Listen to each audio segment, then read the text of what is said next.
बिस्मिल्लाहिर्रहमानिर्रहीम। अस्सलामु अलैकुम नाज़रीन।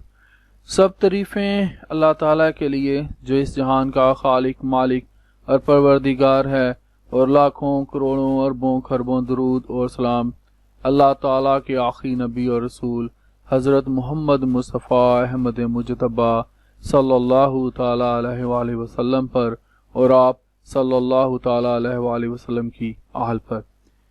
नाज़रीन, आपको पता ही है कि हमारा एक सिलसिला चल रहा है legal terminologies with Urdu meanings and explanations, यानी कि कानूनी इस्तिलाहात बीमा उर्दू तर्जमा और तफसील। ये हिस्सा शिशम है। तो चलते हैं कानूनी इस्तिलाहात को जानने के लिए अगली स्लाइड पर। हमारे पास इस वीडियो की जो पहली लीगल टर्म है वो है सर्टिफिकेट, जिसको हम लोग तस्दीक भी कहते हैं, सनद भी कहते हैं। ये एक तहरीरी दस्तावेज के किसी शर्त या तलब की पूरी होने या न होने की एक रस्मी तस्दीक जो है वो हो चुकी है। इसका मतलब होता है सर्टिफिकेट, यानी कि मैंने एक काम किया था तो उससे खुश होकर मेरे अफसरान बाला ने मुझे एक सनद दे दी, एक सर्टिफिकेट दे दिया। इसी तरह आपने जिस तरह कोई अच्छा काम करता है तो उसको किसी इदारे की तरफ से, किसी कंपनी की तरफ से कोई एक सर्टिफिकेट मिलता है कि भाई इसने कोई अच्छा काम किया था तो इसको ये हमने इनाम दिया है, ये हमने इसके अच्छे काम की तस्दीक कर दी है। दूसरे नंबर पर हमारे पास जो टर्म है वो है सर्टिफाइड, जिसको हम लोग सदका कहते हैं, अटेस्टेड भी इसको हम लोग कह सकते हैं। एक दस्तावेज की नकल होती है जिसकी असल दस्तावेज को एक सरकारी ओहदेदार के सामने पेश करके उस पर मुकम्मल और दुरुस्त होने की जो तस्दीक और दस्तखत लिए गए हो वो सर्टिफाइड कॉपी होती। तीसरे नंबर पर हमारे पास है चाइल्ड एब्डक्शन, बच्चा को अगवा करना। ये नाजरीन गार्डियन एंड वार्ड एक्ट में इस तरह के बहुत सारे केसेस देखे जाते हैं। जो फैमिली कोर्ट्स में ऐसे केसेस आते हैं, वालिदैन या अदालत के मुकर्रर करदा वली की हज़ानत से किसी बच्चा को गैर कानूनी तरीके से हटाना, उठा लेना, ये एक फौजदारी जुर्म है, यानी कि क्राइम है। चौथे नंबर पर हमारे पास है चाइल्ड अब्यूज, बच्चों से ज्यादती। ये मैं इस पे बात नहीं करना चाहता यहाँ पर, मैं इंशाल्लाह इस पर एक वीडियो जरूर बनाऊंगा।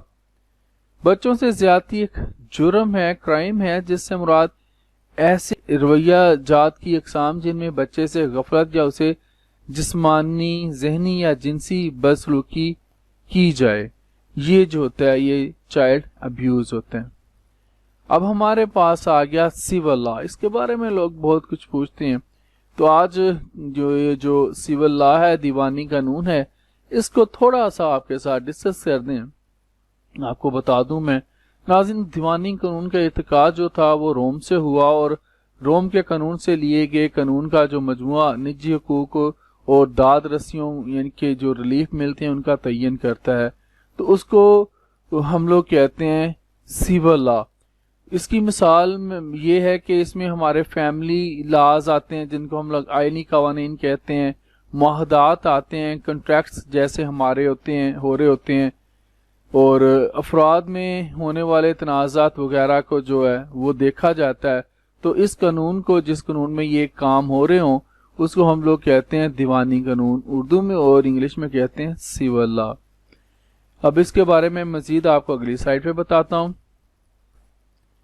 दूसरे लफ्जों में हम कह सकते हैं कि दीवानी कानून वो कानून है जो दो अफराद में होने वाले तनाज़ात जैसे जायदाद, खानदान, पेशा वगैरह से मुतल्लिक हो, और जो फौजदारी कानून और अवामी कानून से मुख्तलिफ हो, वो जो होता है दीवानी कानून कहलाता है। छठे नंबर पर हमारे पास जो लीगल टर्म है वो है कमीशन, यानी कि मुआवजा। इसके चार जो मतलब बनते हैं मैंने वो आपके साथ शेयर किए हैं। पहला हमारे पास है वो उजरत जो एक मालिक या मुख्तार किसी फरोख्त के एवज में फीसद के तौर पर देता है। जैसे कोई कारोबार या बहुत से लोगों ने अपनी कंपनियों के लिए कुछ लोगों को हायर किया होता है मार्केटिंग के लिए, उनकी कमीशन भी उनका रखा होता है। تو ایک کمیشن کا مطلب یہ ہے. اس کا دوسرا مطلب کیا ہے؟ وہ اختیار جس کے تحت ایک شخص دوسرے کے لیے کاروبار کرتا ہے وہ بھی ہے کمیشن کہلاتا ہے. تیسرا اس کا مطلب ہے حکومت یا عدالت کی طرف سے وہ اختیار یا حکم جو ایک شخص کو سرکاری احکامات کی تعمیل کرانے کی طاقت دیتا ہے. جیسے کئی مقدمات کے کیسز ایسے ہوتے ہیں جہاں پر حکومت جو ہے وہ کمیشن بنا دیتی ہے ان کی تحقیق کے لیے، ان کو آگے پرسو کرنے کے لیے. چوتھے نمبر پر ہے کوئی کام یا عمل کرنا یا جرم کا ارتکاب کرنا. جیسے یہ کمٹ سے نکلا ہے کمیشن، ٹھیک ہے، کمٹ جرم کرنا اور اسی سے یہ اس کا ناؤن ہے کمیشن. تو ناظرین یہ چار جو تھے کمیشن کے ڈیفینیشنز تھیں، اس کے مطالب تھے، میں نے آپ کے ساتھ شیئر کیے. آگے چلتے ہیں مزید جاننے کے لیے.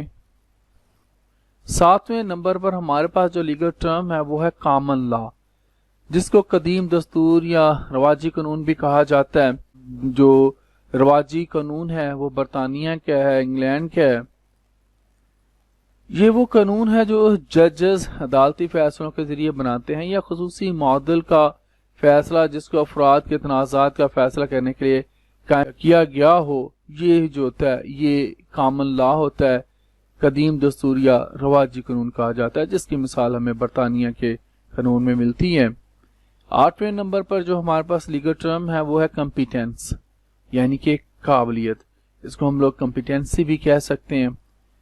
کسی فرد کی کسی قانونی کارروائی میں شمولیت کی ذہنی اہلیت اور ایک شخص کی ایسی ذہنی حالت کہ وہ اپنے اعمال اور فیصلوں کا ذمہ دار ہے.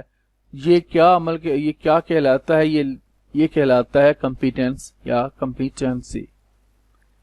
9ویں نمبر پر جو ہمارے پاس ہے لیگل ٹرم وہ ہے کمپلیننٹ، جس کو ہم لوگ مستغیث کہتے ہیں.